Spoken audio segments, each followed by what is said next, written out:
Welcome to the Cigar Rebel community, where indulgence meets authenticity. This is more than a podcast. It's a gathering place for those who savor life's luxuries with unapologetic passion. Here we celebrate the fine art of living through rich flavors, bold spirits, exquisite cigars, and unforgettable experiences. Welcome, Cigar Rebels, to the podcast. I'm Mel. And I'm Kevin, and we're coming to you tonight live with the story of Stories Cigars Lounge. Yes, we have got some special guests today. This is a full house for sure. If you've been around Cigar Rebel long enough, you have met each of tonight's guests. Yeah, Mel and I want to welcome to the podcast tonight our partners at Stories Cigars Lounge. We have Chris Flanagan, JB Smith, and Tony Lopez. Welcome to the podcast, guys. Thank you for having us. Hello, everybody. Awesome. So in a couple of minutes, we're going to get into tonight's topic, which is the story of stories and why we started the lounge. Talking about naming, culture, all that good stuff. And hopefully telling some really great stories along the way. But before all that, let's light a cigar tonight. Mel, what are we smoking tonight? So tonight we have a special treat. We are smoking our Chapter 1 or number 1 anniversary cigars that we had at our anniversary party last year. So that has got a San Andreas Maduro wrapper, Candelo, or also Ecuadorian Candela and Habano wrapper, Nicaraguan binder, and then Dominican and Nicaraguan fillers. Yeah, they're excited to light up this cigar. It's been aging for about 9 or 10 months since the event. And so we are smoking 2 different versions of it.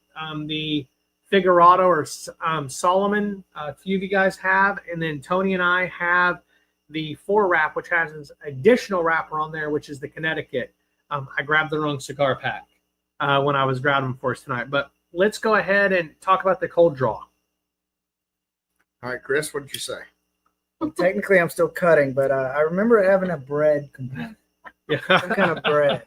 All What was right, it? I said if you could make a rye bread out of sourdough, you would get that sweet, little bit sour earthiness to it with the rye spice. That's what it tastes like. Yeah, absolutely. I definitely get the baking spice on this one. With the San Andreas is there and the Habano. I'm not particularly picking up the Candela on this one, but Mel, you had mentioned the cold draw before we went live. Mm-hmm. What are you thinking about the cold draw? So I agree with that. I think it's also cool to notice that since we have the different cigars, I pick up the sweetness a lot from Definitely the the Candela. sweetness in More the than last year, I would Yes. say. That's Much probably I'm not definitely doing just agreeing, but I'm agreeing. You know what I mean? Like, I was thinking there was a sweetness in this cold draw for sure. Tony, any thoughts? Anything different? I disagree with all of it. Yeah. It's pumpernickel bread. No, Yeah. I'm kidding. Awesome. Well, let's light the cigar tonight. That lighting is brought to you by Big Sky Cigar Company. Back in 1905, under Montana skies, 100 satin factories rolled smoke full eyes. Reminders of ranchers, life one and grin. Now Big Sky Cigar is bringing that spirit back in. Yellowstone River to the bold bighorn flow. Madison, Beirut, Blackfoot, we know. And leave from Nicaragua, San Andreas to the Ecuador rolled up. And every box sold helps our veterans mend. With warriors and quiet waters, we lend a friend's hand. It's heritage burning in every draw. Big Sky Cigars, Montana's pride and law. Big Sky Cigar, where heritage flows with every draw. Find your rare red Big Sky Cigar to pop. Ask your local tobacconist about Big Sky cigars today. If they do not carry them, shops can reach out to Brad Frazier to set up new accounts. As always, thank you to Big Sky. All right, we're going to tell some stories now. Absolutely. Before that, we just lit the cigar. I heard of both a couple of you guys just go, on the first draw. What are your thoughts? The sweetness and spice are really coming through with the Solomon. And it's going great with this bourbon. Really great with this bourbon. Yeah. So, Tony, tell us what we're drinking tonight, what we're pairing. This is a Four Roses, barrel strength barrel pick that was selected by the master distiller at Four Roses. I picked it up last year when I was there at the distillery. It's very good. This is the OESF, so it has some sweetness from the corn, floral notes from the mash bill. On this specific one has a lot of herbal. And more of the cinnamon spice than I expected to get from the F. Normally with the FE strain, I don't get that much of the cinnamon. But this barrel pick is really there. Yeah. And it's going great with the cigar. Thanks for sharing with us. Yeah, absolutely. It's great. So cheers, guys. Cheers. It's better in these crystal glasses. Absolutely. So really, when we start talking about Stories, Cigars Lounge, we almost have to go back to the beginning, the real beginning. So Chris introduced me to cigars right around the time Mel and I was getting married, and Mel was really supportive, and she had smoked cigars in her past with her dad, and in a short time window, I completely fell in love with cigars, and my passion grew. And as we've mentioned on the podcast before, I'm not somebody that does many things halfway. And so that is when Mel and I decided to launch the Elevated Humidor. As a part of our planning, Mel and I began talking about, are we building a lounge? Are we building a brand? Are we just doing an event company? And along the way, people continued to encourage us to build a brand. As we began to launch the brand, Chris and I began to have conversations along with his wife, Emily, and Mel, and dreaming about a cigar lounge in Lufkin, Texas, because believe it or not, there wasn't one here, right, guys? Yeah. There was a void. Yep. Absolutely. The closest lounge was the next city over, and we'd go there and we'd have a couple cigars, and the drive home was always the same. Man, I wish we had a lounge Yeah. or something like this in Lufkin, especially over the summer. Yeah. And I'm thankful that was there because it did tide us over. We were members. We were all members there. We all kind of connected there and had many good times. And it was great that we had that and that bourbon chapter group, or that bourbon meeting that would happen there. That was always so very nice. But yeah, it was always followed with, shoot, if we had this in Lufkin, it'd be so convenient and so nice. It'd be more friends to join us and things like that. Yeah, and so what began to happen is over the next several months, Emily and Chris and Mel and I began to dream about finding a building to build a lounge. And Mel and I really wanted a cigar shop attached and not just a place to hang out. And I remember, Chris, you were like, we just need a place to hang out. We just need a building, that we could outfit, make it nice, have 20 people chip in, and we could have our own little private lounge. That was kind of even a goal that would have been sufficient for me at the time. But then, yeah, as y'all were exploring and getting into the brand of Elevated Humidor launching, it started to make sense. Well, we've got to be able to offer these cigars to others too. So we need a place that would do a smoking lounge, but also a retail store. So that definitely came into play in the dreaming phase. Absolutely. And so, Chris, from your perspective, let's talk about end of 22, kind of beginning of 23, when we were just kind of talking about that possibility. Well, yeah. So, it went from just looking at places and considering what could be options, then to kind of setting our sights more of like, well, if we're going to try selling cigars in Lufkin, the last store was there in around 2012. So it was over 10 years. And so we just didn't know what the traffic would be, what the culture would be like. Again, we knew a handful of cigar smokers.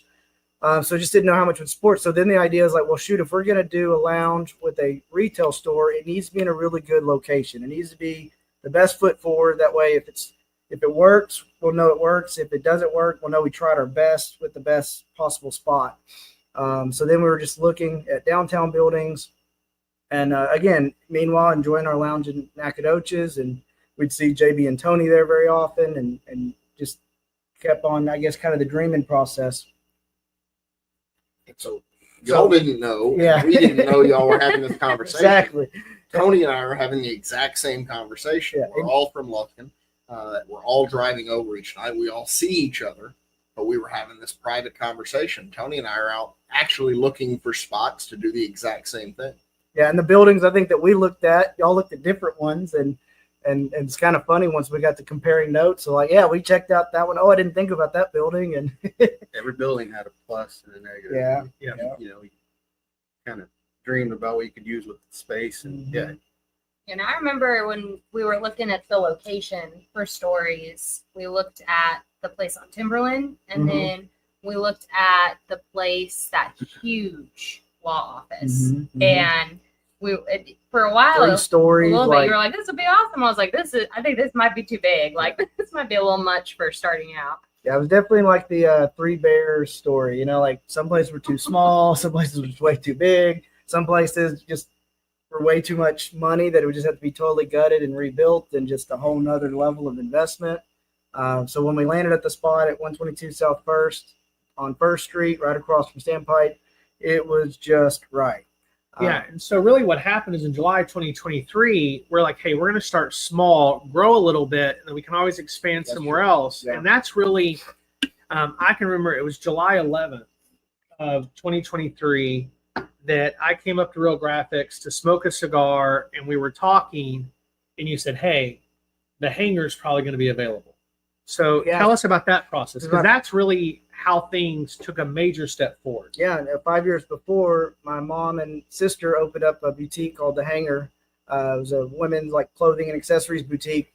And again, same thing. It was just in such a great location. They did great. And so 5 years had gone by, and they were getting ready to kind of do something different. So they're talking about what's next. And that's when I was just, the opportunity kind of was there of like, well, hey, if you're going to be done with the Hangar building, this would be a great cigar store and lounge. And so, that midsummer, that was when that possibility came into play and just really started to make sense in so many ways. Because again, it wasn't too small. It was somewhere that we could really be there for a while. It had enough space, and so it checked a lot of the boxes that we were hoping for. I definitely agree with that. I know Kevin and I know you did as well, but we visited probably 200 lounges, just looking at just things that we thought would work well for us here in Lufkin. And then we had the plan for the space. It was time to start looking at the structure, what we wanted, the membership levels, the community that we wanted to build, and honestly, the humidor, of course. You cannot leave out the humidor. Yeah, and that's really during that timeline that we began to get to know JB and Tony through East Texas Bourbon Society, right? We started hanging out more. We began coming over here. We're sitting on Tony's deck. I remember it was about that time that we came over. I know this sounds really weird. There's some important dates. It was September 15th was the first time Tony invited us over here. And I'll remember that because our kids were coming into town, and I was like, hey, Mel, I'm going to go ahead. Like, the kids are about to be here, but I'm headed out, right? And so what actually happened is Mel drove to pick them up in Dallas so I could come over here and hang out with Tony and JB. And it was really about that time that our friendship really began to develop. Right. And we began to learn a little bit more about the discussions you guys were having. Yeah. So I know JB kind of mentioned it a little bit, but Tony, why don't you kind of talk about like yours and JB's discussions and thoughts when you guys were looking at opening a lounge yourself? Yeah, so similar. We started getting together at least once a week, sometimes several, and we knew there was a gap here. We were missing that in Lufkin.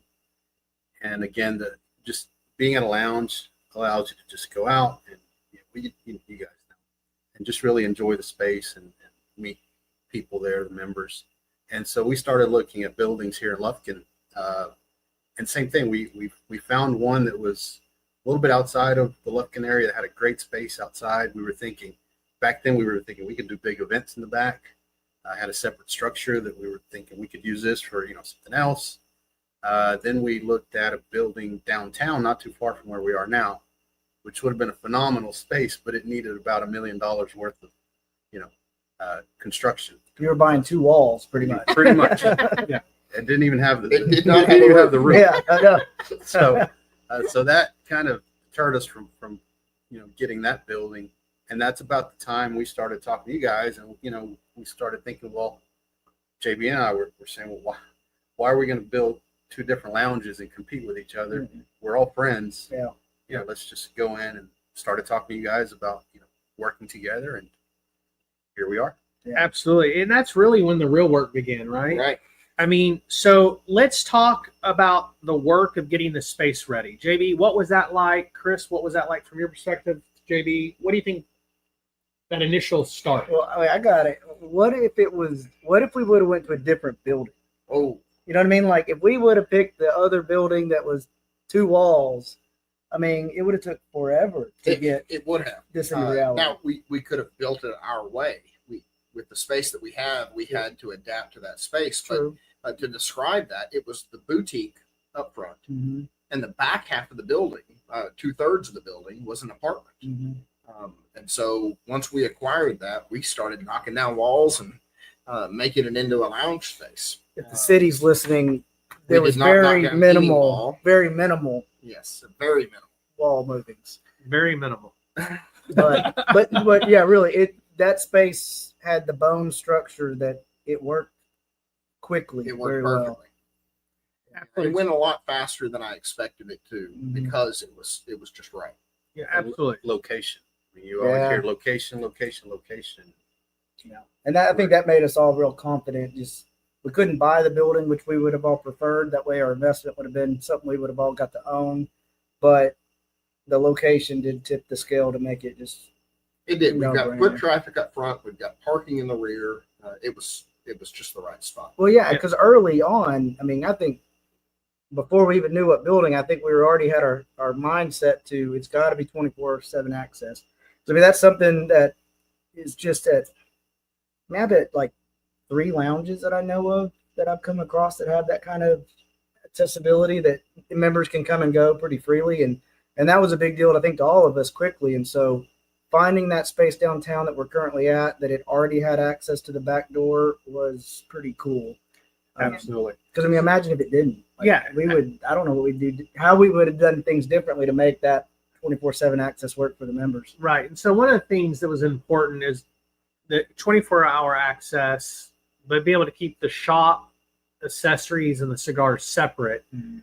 But one of the things that was vitally important to me, and I know it was to the rest of you guys as well, but I really had a vision of a 1920s New York style study. These deep colors, tan kind of couches, kind of feel, and talk about that vibe of the lounge. I know it kind of developed out, and Emily really looked at a lot of the colors. But Tony, what from your perspective? Because I know you and I had a lot of conversations early on about that. Just what about, talk about the vibe a little bit. Well, we wanted something that's kind of like a speakeasy, right? So you kind of tie bourbon into that, where you can sneak into a room that was illegal at the time, but having that feel, Kevin, to your point, that Newark, those deep colors, we knew the colors and the types of furniture we wanted. Tying that also into a 24/7 lounge kind of gave it that speakeasy, having these little different areas where you can go, you can hang out with a big group, go work in a little corner or hang out with a small group. Yeah, the slightly private spaces were really important for Tony and I. We wanted a separate lounge within the lounge. We were able to do that with this space. We wanted some semi-private spaces, and we wanted the group space that you could have a large group together. So, JB, tell us, or Mel, do you have I didn't want to cut you off. No, yeah. Yeah, so JB, tell us about the lounge within a lounge. So Tony and I had that idea that if you're going to spend the money to be a member of a lounge, there's a certain group that are willing to spend just a little bit more to have private access. And so we wanted a VIP of sorts space that they could close themselves off if you wanted to go in there during the day and have a meeting, in the evening have a few friends, but just a space that got you away from that noise. The lounge is quiet, it's comfortable, but when you get multiple conversations going with 30 people in there, it's hard to have that private conversation. We wanted a space that you can do that. And when we presented that, y'all loved this idea. I think y'all had even talked about using the PAC office, a space as an office. And we said, no, a separate lounge within the lounge. And that became the Churchill Lounge. Yeah. Which that is like one thing that happened consistently is having 6 different opinions and perspectives being added to the mix of stuff brought a lot of value. Because, Yeah. I mean, me and Kevin were totally set. This is going to be a great back storage room. We could have a little desk back here to, hide away. And this is great. And then reevaluating that to like being another part of the lounge made much more sense. It was definitely the right way to go. Yeah. And I think as we are getting close to that 2-year mark, sometimes I'll walk through the lounge and it hits me all those nights we were there till like 3 or 4 in the morning. I think the night before we did our soft opening, Tony built that like wooden wall up in the Churchill room. And I was just like thinking about that. Now it's all set up, and hopefully you never have to do that again, because it was late. It was like it was really late. I was like, you starting on that now? So for the viewers that have not been to Stories and you need to visit, we have a separate room in the back that was a bedroom originally in the apartment. And we've set it up. We have 12 members that have access to this room. It's the Churchill members, and they have their own bathroom back there. You can really come in the back door, go straight in there, and be to yourself. Oddly, few of our Churchill members do that. Yeah, Churchill Lounge is open 98% of the time, but it's just cool that it's there and available. If you wanted to be private, you could. Yeah, absolutely. So changing topics just a little bit, we're going to talk about how the name Stories actually came to be, because we get that question a lot. Yep. So I want to start off by saying I was dead set, however, very open to it being the local. Mm-hmm. And so the reason for that was we had a cigar group that met on Saturday mornings called The Local. We met for about 8 months just trying to get a pulse on cigar culture in Texas. In Lufkin, Texas specifically. And there was this really cool bourbon and taco bar in downtown Abilene called The Local. And they said the number one reason they called themselves The Local is everybody searches local cigar shop, local liquor store, local. So you would always be number one. So they get a ton of out-of-town business because they're the local. And so I was like, man, this is a way to drive people to the front door. Is just have local in the name. Local that's what cigars. Local cigars. And so that developed quickly. But that was my thought up front, which I'm so thankful we didn't do. Did we have other names in the mix? No. I mean, I bet we I don't might think have. Tony and I had a name in mind. We never got that far. Yeah. We didn't care about the name. I feel like there probably was some others kicked around, but Yeah. quickly, we had The Local as the forerunning idea, and then, I think honestly it was just having so many conversations and sharing stories, and then that was one thing that kept coming up is just like, loving to learn the story about behind the cigar, and that was just something that was always interesting, and stories behind brands and how they were formed, and this and that, and then the stories were being shared, and that word stories was just said a lot, and after a while it popped up as a name possibility. I remember me, you, Chris and Emily, we were all at Chris's house, and Emily was like, we just got back from a trip and we think that Stories Cigar and Lounge would be perfect. Yeah, because it was marinating just coming off of our conversations, and then Emily being the designer, she's like, let me play with some ideas, see what this would look like. And I'll be honest, Kevin and I left and I said, I don't like that. But I remembered while we were there that night, you were like, just chew on it, just think about it. And so I was like, but I'm going to think about it. I'm going to chew on it like Chris suggested. And I think it only took me like a day or two. And I was like, actually, I think that's going to be fine. And I mean, it is a perfect name. It really, We're all telling off on the things we thought weren't going to work. Why are you looking at me? Well, because you brought up Emily. When y'all said the color was deep forest green. Well, we did imagine bold colors. Yes. Did anyone picture so much of a bold color? No. I did 100%. I did not. I hated the idea, and I went home and told my wife it's not going to work. We're going to be repainting this thing. Oh my God, it worked out so well. Yeah, especially when it was like, perfect. Because I was like, well, what color are we going to paint the trim? White or black? And she's like, no, green as well. And I'm like, I was just going to say I that. don't know, man. When the trim started going green instead of like at least black or something Yeah. else. And I was even looking at it too of like, we already have some black trim around this place. So that means we got to go paint the black trim green as well as the new trim. Like, it's way more work.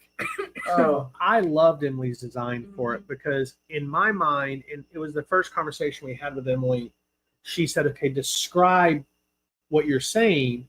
And I said, we visited a cigar lounge called The Social in Greenville, and it was deep hunter green.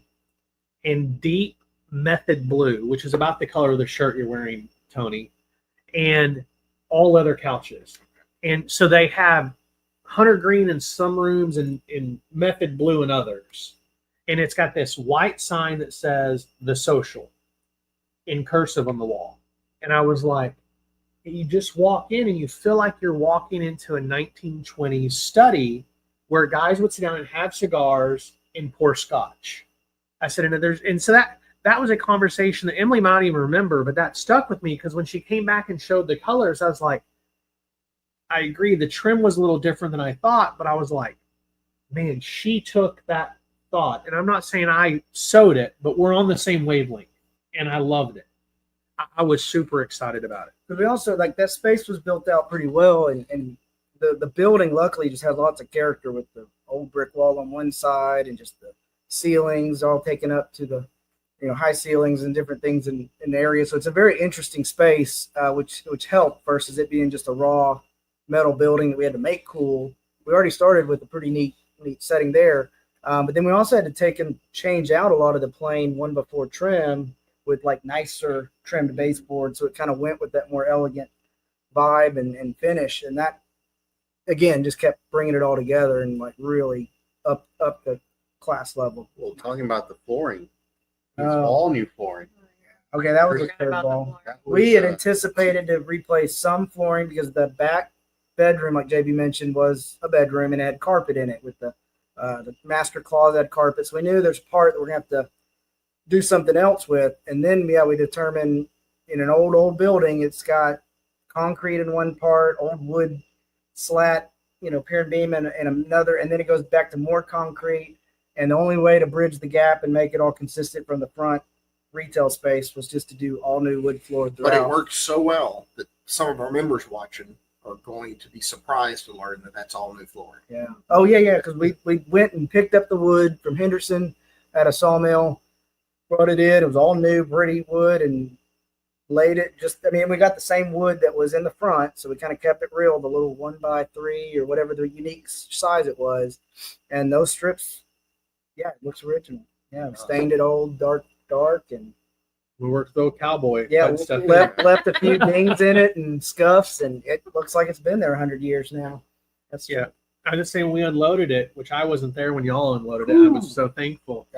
And I said we were smart enough to leave it with a little bit of humidity in it. Some of it's a little bendy like old wood is. Yeah. So absolutely. So at Stories, let's kind of move forward and think about the last 22 months of Stories being open. We've done so many different events since opening. Let's talk about a few of them. What are some of those memorable events that we've had at Stories in y'all's mind? Well, our first was our sneak peek. The people that came in and saw it for the first time. And I remember vividly, so many people came in and their comment was, I feel like I'm in love. Mm-hmm.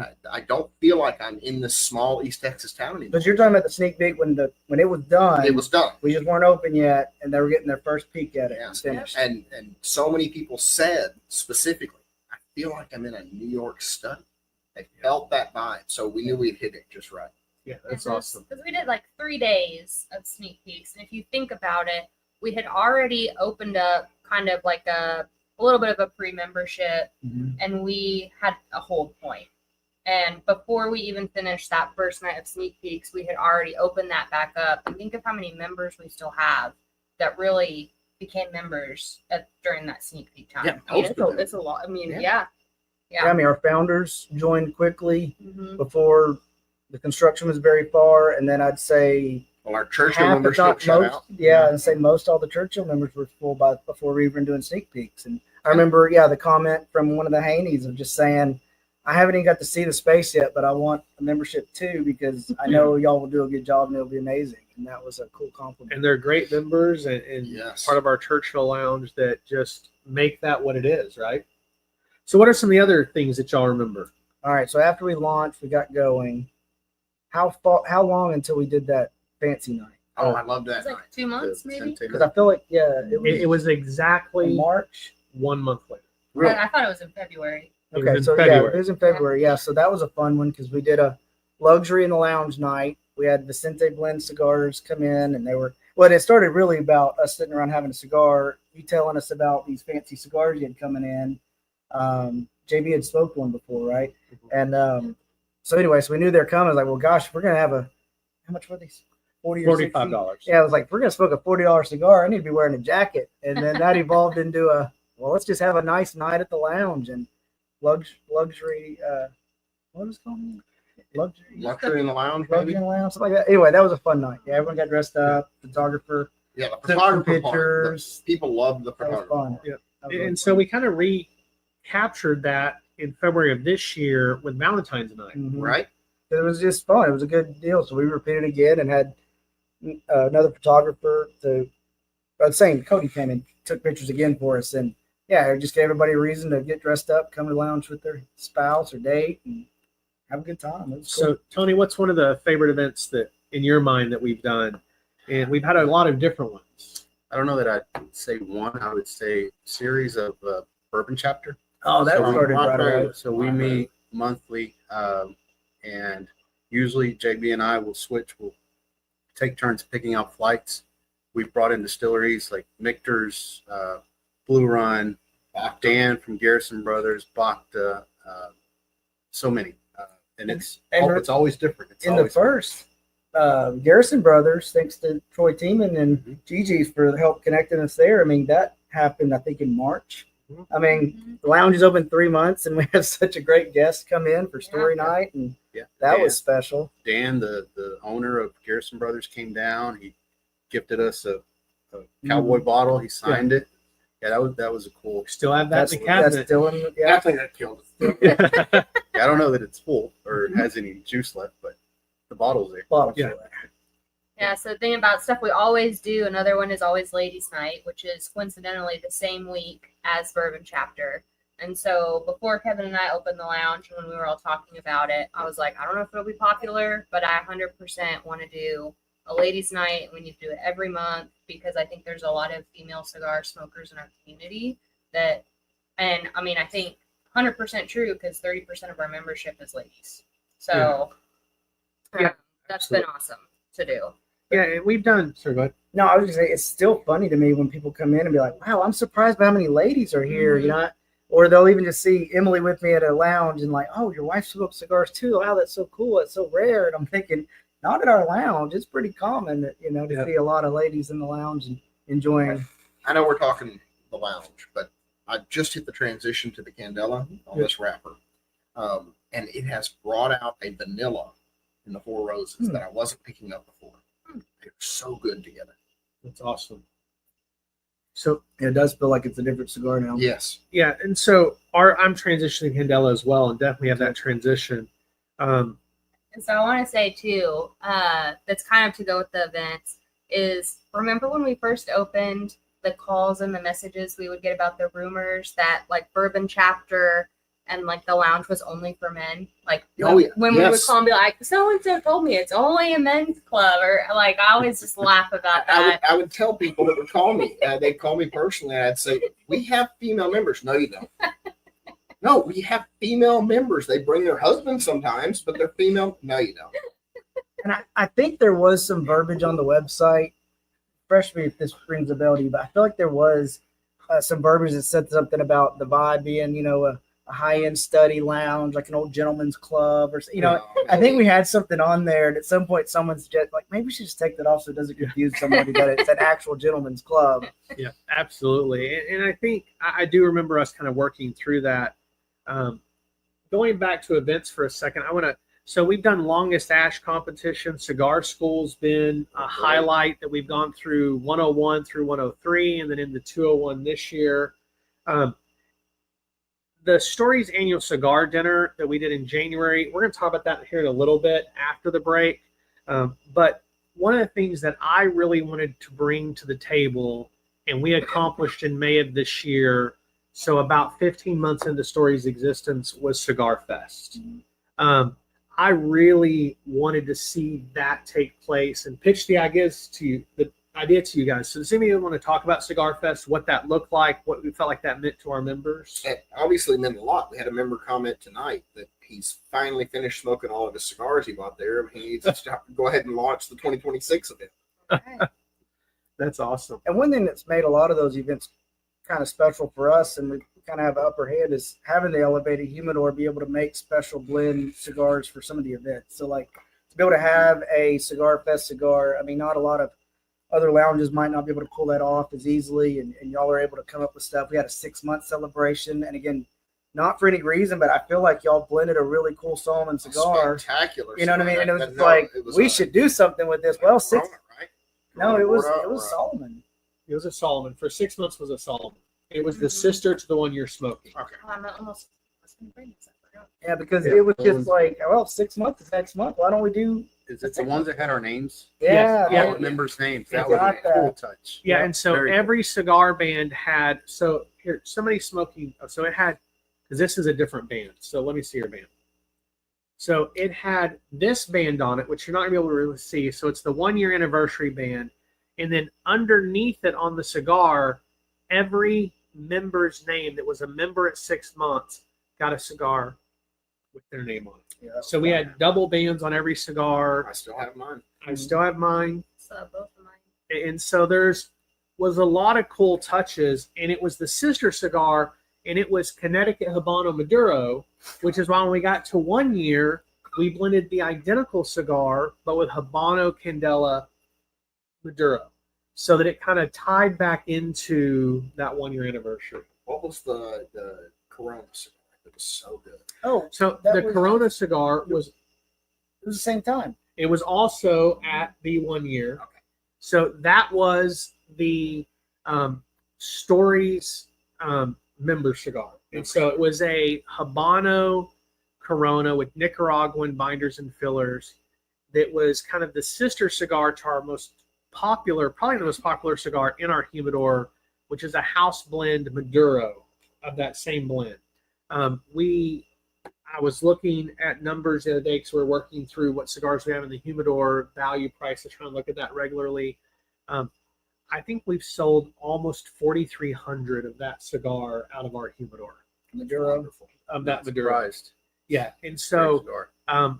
bundles. We brought 150 bundles in 7 weeks ago, and we've been out for 3 weeks. So, I mean, it moves the moment we bring them in. But Cigar Fest was a great event. We had 7 different vendors there. It was probably our biggest sales day ever, which was a fun event for us because we put a lot of money into doing it. We had live music. We had Rusty Axe beer there. So it was a great event. And then again, to have so many different vendors come to a young lounge, that was really special and cool Yes. too. So Story's been open, like I said, 22 months now. A lot of different factors have played into our success over these 22 months. And I want to talk about those for a few minutes. But Mel, would you talk first about the team? Yeah. So our team at Stories is awesome. It has been really cool. So we have 2 of the 3 team members that we still have that are there now today that opened the doors with us. And it's been awesome to see them grow and take over a lot of the things that we were doing when we first opened. I think it's important to note that the team member we don't have, moved away. She did, yes. But that's okay because she moved to Colorado. So since she moved to God's country, to the mountains, that's allowed. Chris was able to forgive her for Yeah, that, that was allowed. but we were able to promote Roper pretty early on to where he could be the tobacconist supervisor in the lounge. And just the feedback that we get from them, from all of our customers that come in, all of our members, it's been really awesome. And especially, I think, for us to be there when we can't be, you know? Yeah, like we all went to New Hampshire last month, left for 5 days, Didn't worry at and all. left the team behind. And they actually pulled off a downtown event without us. Yeah. No, it's neat too, though, because going back to just the cigar culture, when you meet friends in the community of cigars, are generally really great people, and that's how we met. Mark and Krista was before Stories. I mean, the 6 months before when y'all were Yes. doing elevated humidor events. we just met them. They'd moved to Texas from New Mexico, so we kind of began having a friendship with them along the way. And then Roper came to one of the yeah, because it wasn't even a sneak peek of Stories. Yeah, It was the a live rolling Humidor event that we had, Elevated Humidor, one of the first ones, right? We all rolled cigars live. We invited maybe 18, 20 friends and did that event. That's where we met Roper. He came from a friend of a friend, and it's just cool to have those connections. And then once Stories came along, talked to Roper about joining the team. Yeah, so I'm a really weird date person, but it was August 25th of 2023. And it was the night we were going to announce to our friends that we were launching Stories. And Stories' name wasn't even out there yet. It was just, we're going to launch a cigar lounge. Mm-hmm. And so we had a bunch of people there. We sold cigars to them, saying, hey, this is a brand. So a lot of them were introduced to Elevated Humidor that we're going to highlight. And then we had a couple of other brands there to talk about these are the kinds of cigars we're going to have. And Roper came that night with Kyle. Mm-hmm. And he mentioned to me, he's like, hey, if y'all decide y'all need somebody to work in the shop, man, that is my dream job. And so when it came back around to hire somebody, I said, hey, let's reach out and talk to him. Talk to that guy that wore the hat. Yeah. I remember when we interviewed him, it was right around Thanksgiving, like a day or two before. I was running late. I got stuck in Thanksgiving traffic trying to get to, and I say that like as much as you can in Lufkin. And then we had the interview or whatever, and it's just been great from there. And I remember it was hard to like kind of after we did the sneak peeks and let the team kind of go. That was a little tough. Like now you can just like give it to them. You know what I mean? Like they can run the. So JB, I have a question for you in a second, but first, Tony, I want you to tell us about the cigar culture that's developed at Stories. I think that's one of the coolest things that just organically happened. We know you go to a lounge, you're going to have a great time, you're going to relax, smoke cigars, but you know, with the members that we have, we talk about all the time. I was just talking to Kevin Langston a couple weeks ago about it. You have people that, you know, are professionals, you have doctors, lawyers, whatever. You have people that work out of town. You have people that are retired. Mm-hmm. And just a wide variety of, you know, of folks. You have, you know, men, women, and there's a lot of friendships that have been built there. And it just, you know, we talked about, somebody mentioned earlier that the Churchill members rarely hang out at the Churchill room. So we've built this culture to where everyone's accepted. You have a new member, everyone goes, you greet them.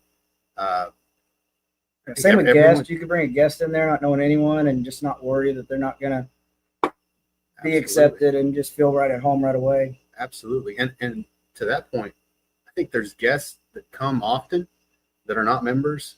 And I think most of us think they're members because, you know, we don't, there's no, you know, walls or buckets of types of groups. It's just, Well, you mentioned Robert earlier, right before we started the podcast, who is around the lounge quite a bit, especially around Bourbon Chapter, who's not a member, but we've all built a relationship with because he comes with a member quite often. And that's that perk of being a member and being able to bring a guest and have that. And we've got several corporate members that bring executives in from their company or people they're trying to build a relationship with, and just a really cool culture. So, JB, before we transition to the break, because we have that coming up here in just a few seconds, tell us about the opportunities we've had to be involved in the community, such as different charities and business events. So, you all know, but my day job has me running Crime Stoppers. And so Stories has been involved in every event that Crime Stoppers has done, from our golf tournaments to our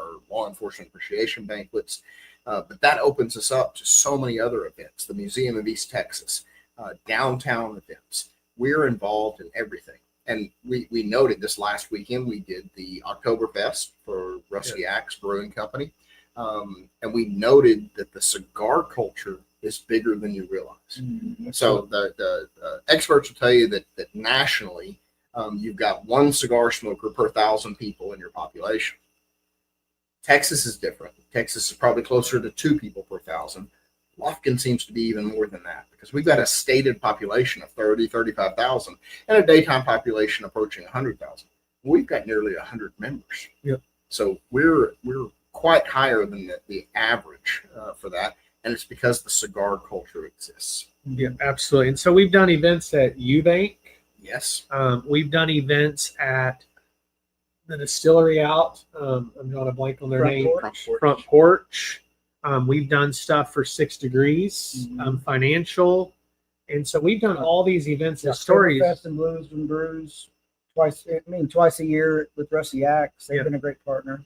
And then we've done some great things just supporting others on a lot of the charity events. A lot of the nonprofits have asked us to donate items, and we've been able to do a lot of that and just really get feedback, to your point, JD, that it's often one of the most sought after giveaways. Yes. Yeah. And so it's just an awesome thing. Before we go to break, Mel, did you have something to I say? was just going to say one thing.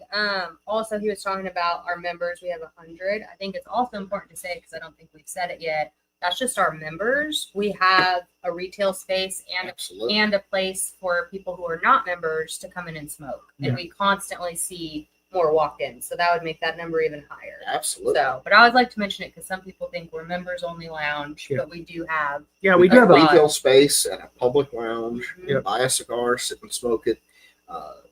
Talk to our tobacconists. Owners will sit out there. Members will quite often during the day sit up there just to visit. It's great people watching when it's busy. You can see out the front windows. But yeah, so we've had 1,000 unique customers that are not members walk through our doors and buy cigars over the course of the last 22 months. I think for being a city of 30,000, that's a pretty spectacular number. Yeah. So before we go to break, I just want to say one thing, because there's one thing we cannot forget. The city of Lufkin did us an amazing favor on day 63 of being open. They closed down First Street and the 2 blocks around our building. So you had to park and walk like 2 or 3 blocks to get to us. And there was this fence blocking off, so you could not even see the entrance. So many people just walked by. Does anybody have any other comments on that? Yeah, so basically, we have this beautiful front storefront across First Street. You've got Standpipe Coffee and all these other great shops and boutiques. It's very open and spacey. But before that, it was walled off by the construction fence, maybe 3-4 feet from our door. We definitely were a destination for a while where you had to want to come see us to come find our front door and come in. Now, again, thankfully for our members, we did still have our back door access. So access there was just as convenient. But for walk-in traffic and for new people to find us, we definitely were hidden for about 4 or 5 months. That was challenging. A lot of events. I will say it was worth it. And shout out to Kevin Langston. Yeah. See, he's one of our members, Churchill members that did that project. It turned out awesome. Yeah, now beautiful. People come in from out of town and they're like, "Wow, I did not expect downtown Lufkin." Yeah, and people that didn't realize or know, because several people are like, "Well, what all changed?" It's like, no, you don't understand. Before, it came out of our front door and it went 3 feet and stepped down, and then another couple feet and stepped down, and there was all these rails and ramps, and now it's way just larger and open. They got rid of some of the parallel parking spaces, so we definitely have the benefits of all the construction being completed. And now it's much more walkable traffic all down First Street. So it was worth the pain of the months, but it was a curveball that we weren't anticipating for sure. Yeah. I love today and many days lately. I walk out the front door of Stories across into Standpipe and walk back, and there's no stepping up and down. It's just a smooth walk. Nice. There's no cars parked there. Yeah. So it's great. But sorry, one last comment to that. A lot of businesses downtown did struggle a little bit because it was hard to get walk-in traffic. I think for us, we saw a little bit of a dip, but it stayed busy. And I think because of our members, going back to the culture of the cigar community, I mean, it was a consistent thing. Yeah, they kept us afloat. It was great. Yeah, exactly. It was awesome. Yeah. Worked out great. So I think that's a great place. We're going to take a quick break, but when we come back, we are going to talk all about the Stories 2-year anniversary. So we'll see you in just a second. Yeah. We fell in love with cigars not because of the flavors or smoking experience or perceived status, but because it allows barriers to fall between other humans and build deeper connections. For that reason, we've been super intentional to curate a space where people can find community and enjoyment with others, and cigars just happen to be the way we're doing it. For that reason, we are thrilled to be the one and only cigar retail store and lounge in downtown Lufkin. A good story is one of the most powerful tools used to connect with another human. Sharing stories fades out differences and highlights similarities found in the details, or with the storyteller. Over the years, we have seen some of the best stories told over cigars, and thus, new friendships are made, passions shared, encouragement given, and so much more. The impact storytelling has on the human connection is why we've decided to name our store and lounge Stories. Because behind every good cigar and conversation is an even better story.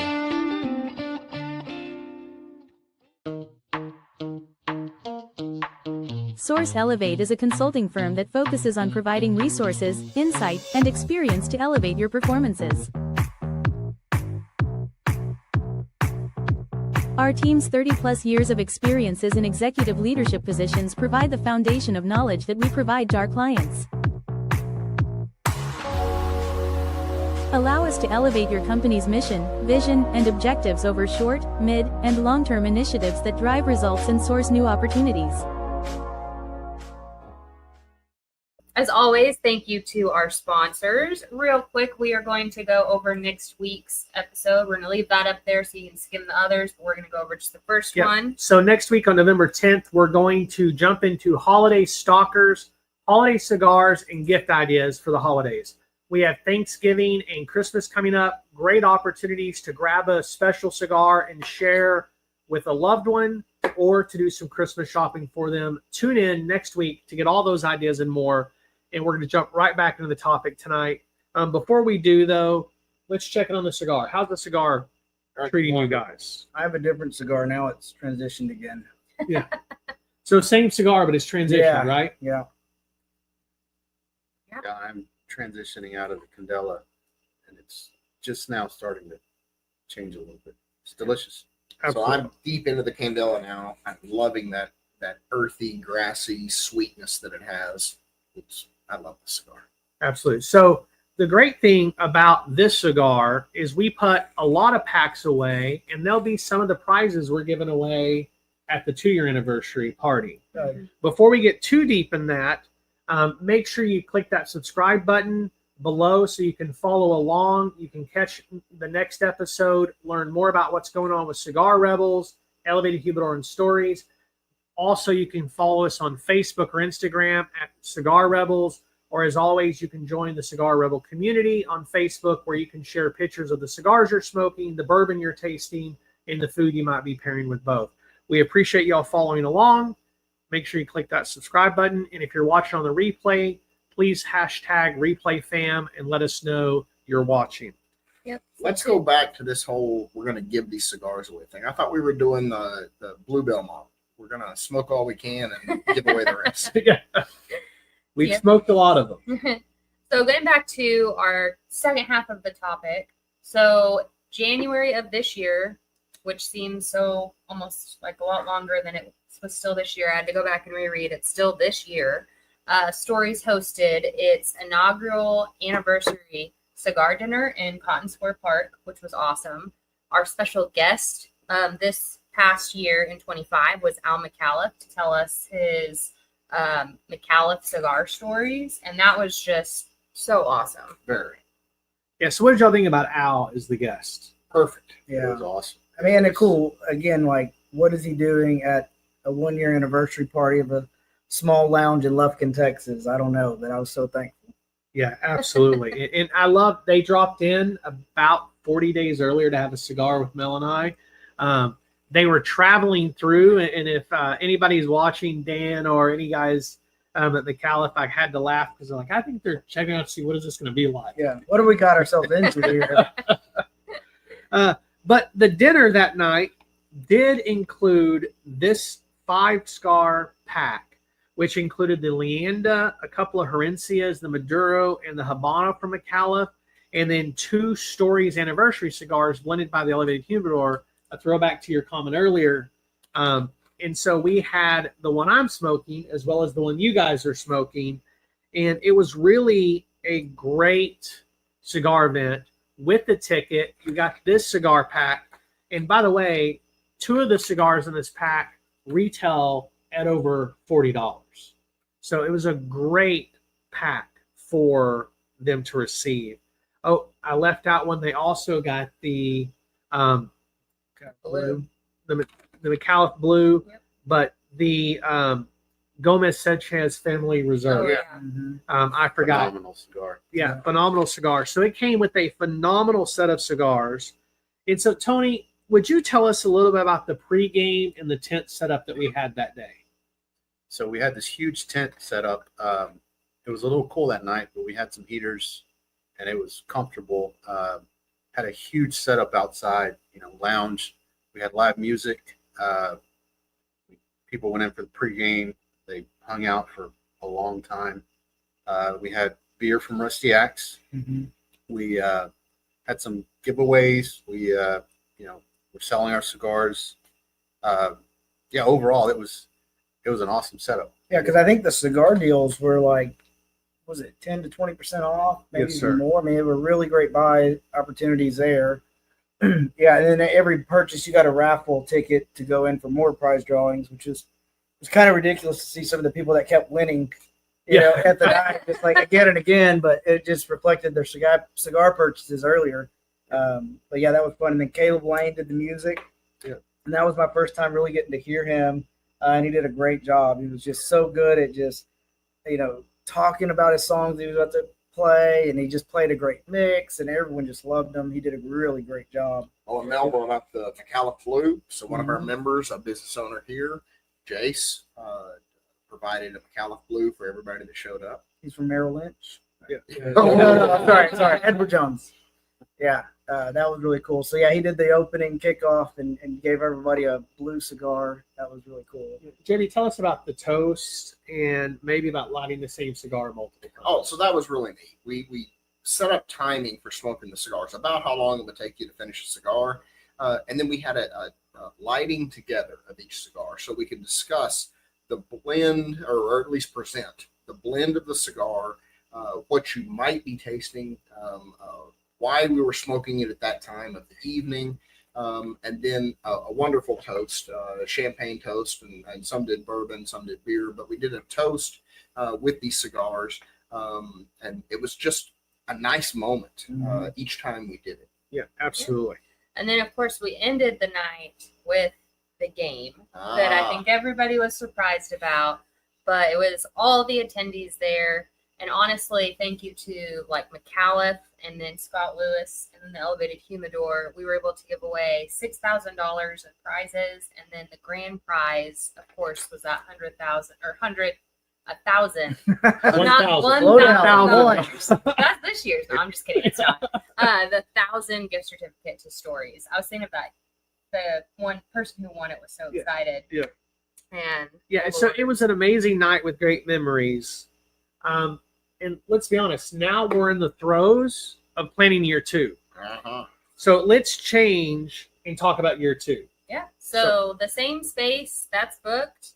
The tent is even bigger this year, so we can host more cigar enthusiasts, and we have a lot of amazing things that are coming together. Yeah. So year 1 sold out. So if you weren't had an opportunity to go in year 1, we've now got about 40 more seats this year.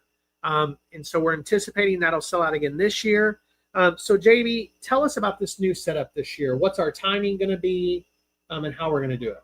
Okay, so last year, as Tony mentioned, we had a little bit of wind, we had a little bit of cold, but we had an outdoor event. So we're going to do some music again for the pregame, be able to come in, have a few drinks, enjoy some cigars, cigars for sale, of course. But this larger tent's going to allow us to bring it all indoors so we'd be comfortable the entire evening.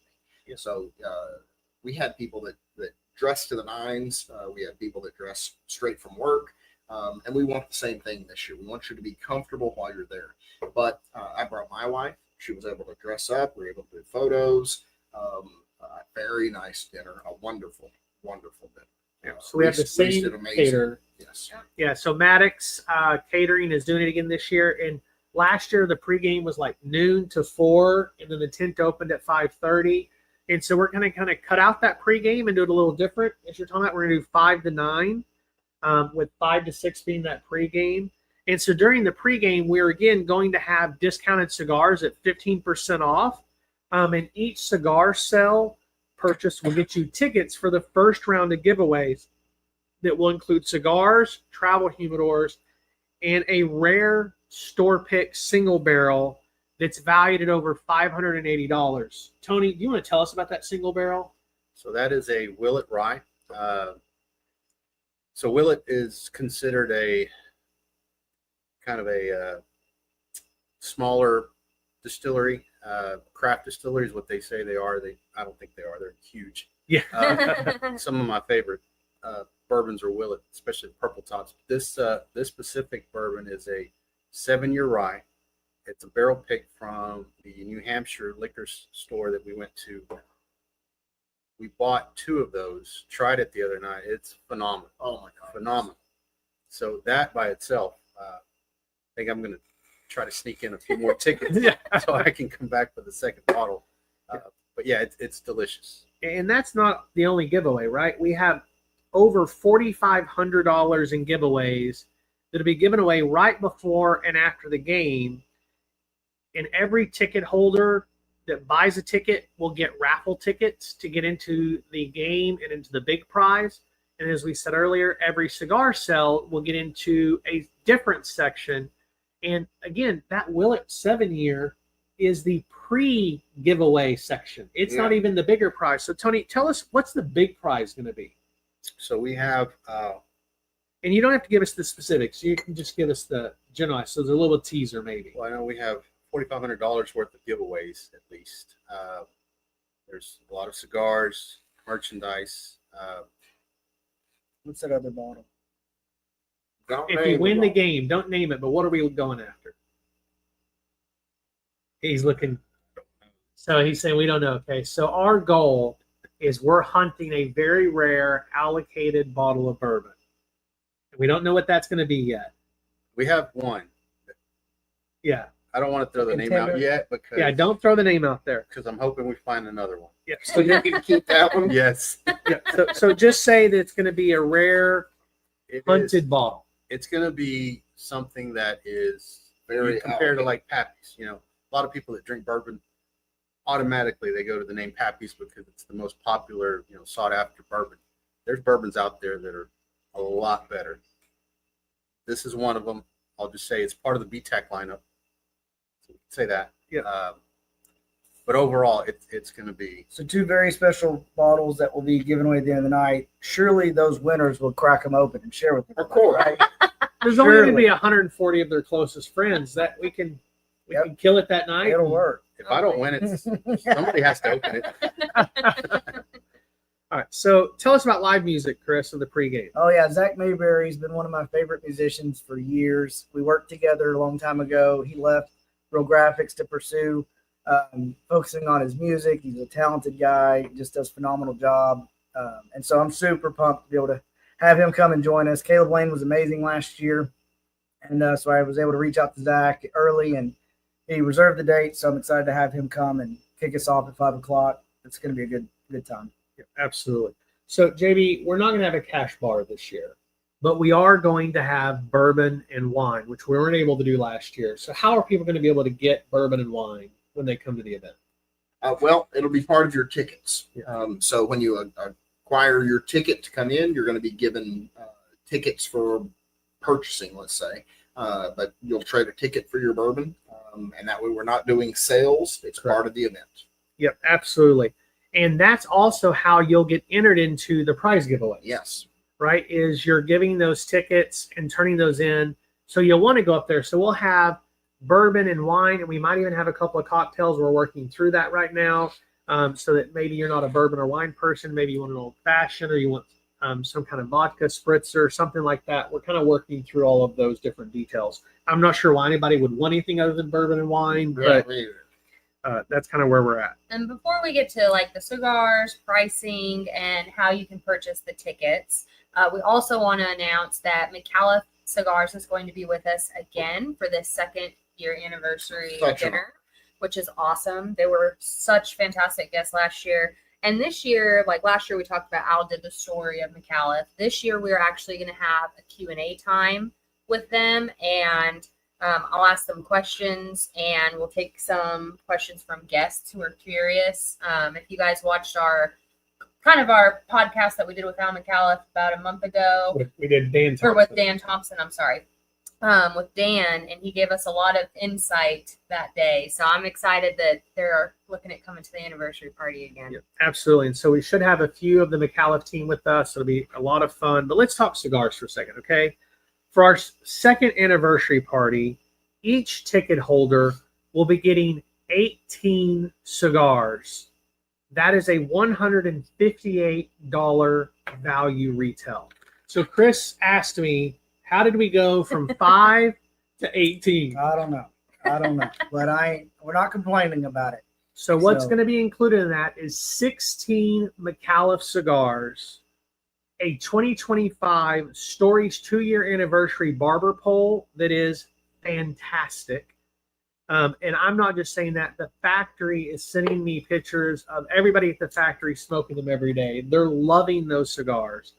And then we're going to have a 2025 Cigar Rebel Winter Edition custom blend, full-bodied Connecticut in a Robusto. And so we wanted to have a Cigar Rebel twist to it. So you're going to get 16 McAuliffe cigars and 2 cigars blended by Mel and I. And we're super excited about the event. Yeah, I bet we could trick Jason sponsoring a cigar too. Yeah, actually, I'm glad you brought that up. Jace and Edward Jones is going to sponsor the first cigar of the day. Everybody that checks in will get a McAuliffe Green. Nice. And so you're actually, for your ticket, you're going to walk away with 19 cigars. When you add that cigar in because of his sponsorship, you're talking about $167 value for your ticket. So, Chris, with that in mind, you're going to get $167 in cigars. We got to be charging like $300. Yeah, because, well, we have drinks included. We've got the full meal. We got dessert. We've got the music and all those things. So $400. Yeah, at least, right? But stupidly enough, we're selling these tickets for $184 for a full pack. And if you want to have a full ticket and bring a companion without the cigars, maybe your spouse doesn't care for the cigar pack, you can do that for $234. So we worked really hard. Kevin and Mel has budgeted and worked with vendors and getting everything as efficient as possible, so that way we can still make this event as affordable as possible. But we just couldn't resist from having so many cigars offered in the pack. My wife won't smoke cigars, so we know what you're going to do. So I can just buy 2 full tickets. That's right. And get 36 cigars. Double cigars. Okay. Cigars. I think that's what many of us are going to do, because we won't regret having 2 of everything to enjoy. So for spending $368, you're actually going to get 320 something. 300. Let me do math. $334 worth of cigars, because you're going to get 2 freebies. You're going to get 2 packs of 18. Okay. You're going to get dinner. You're going to get a couple of pours of bourbon. You're going to get entertainment for an evening. And let's be honest, for $384, you're going to go spend that if you go to Houston or Dallas and go out to dinner. And we're providing that quality of dinner that we're providing with Maddox is phenomenal. And you're going to have opportunity to be a little competitive. Who knows what you win that night? You might get something. You can't discount the fact that you get to have dinner while smoking a cigar. Oh, it's the best. It's the best. You Especially rarely like get the to do that. fajitas and the meat, like just. Oh, you come rarely on. get to And do let's talk about the weather. It was 38 degrees by the time we shut down the event that night. But it was 72 in the I tent. was taking my jacket. Yeah, So we were able to get that tent perfect for the event. You had heaters and about 80 cigars lit, which were putting off a little bit of heat and adding, plus 80 people crammed into this small tent. We have a tent that's about twice the size this year, so a lot of opportunity. Really excited about that. And so I'm so excited for this event. And one thing I'll throw in there, JB mentioned Kari doesn't smoke. My wife does not smoke. She does not like anything to do with smoke. When I get home, I have my routine. I put my clothes out, air them out, go straight to the shower, and she still complains sometimes. But she went with me last year to the dinner and did not complain. I mean, she had a great time. So if you want to bring somebody that doesn't smoke, highly recommend it, and you get extra cigars. That's right. Absolutely. So, Chris, tell us, how can they buy tickets and when are they live? All right. Well, they're live now for early purchasing. So Stories Lounge and cigars.com, storieslounge.com. Go to the events page and you'll see all the information, the details there. You can click to purchase a full ticket. You can also purchase a ticket with a companion. Or if you want to have 2 full tickets, like JB mentioned, you just hit quantity of 2 and get those registered. Another cool thing that Kevin and Mel wanted to do was to offer Cigar Rebels a discount. So a 5% discount can be claimed from now till November 30th by using Cigar Rebel 5 at checkout. So coupon code Cigar Rebel 5 will get you 5% off. That'll help take care of some of the taxes on there and get that bought efficiently. But yeah, claim your ticket now so we can get you in and make plans to be there for January 10th. 5 p.m. we'll kick it off and we'll have a great celebratory night. Last year, yeah, we still talk about it all the time, and so I know this year will be one for the books. Yeah, and I will say last year we did sell out, and we sold out before the event started.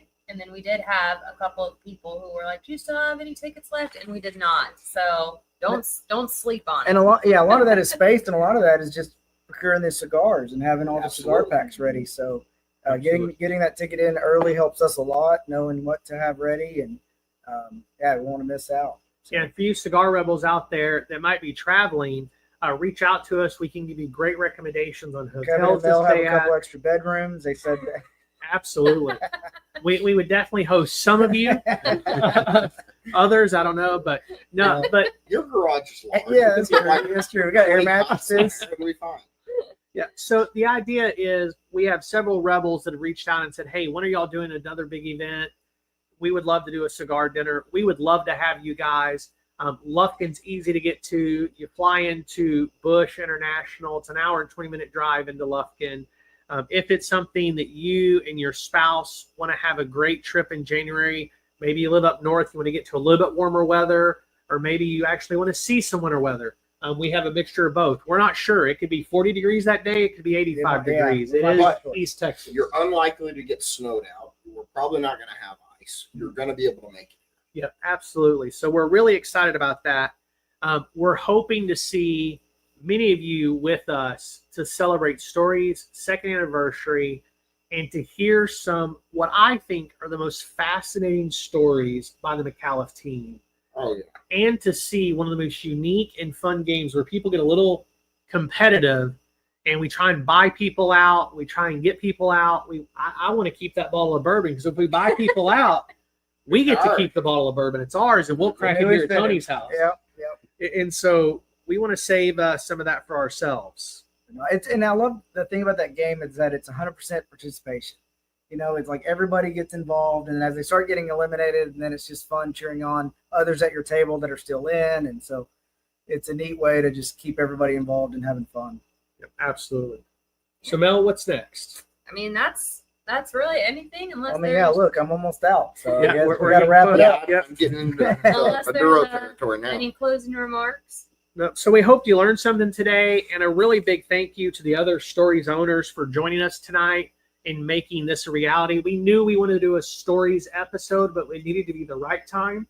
Announcing the 2nd anniversary was the right time. Yeah.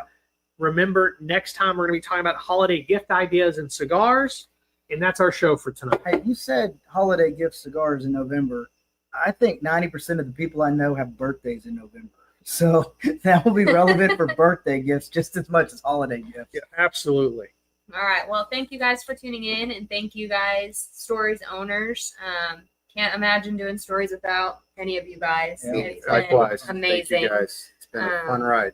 So huge thank you. We will see you next week. Until then, keep your cigar lit, your ashes long, and your palate curious.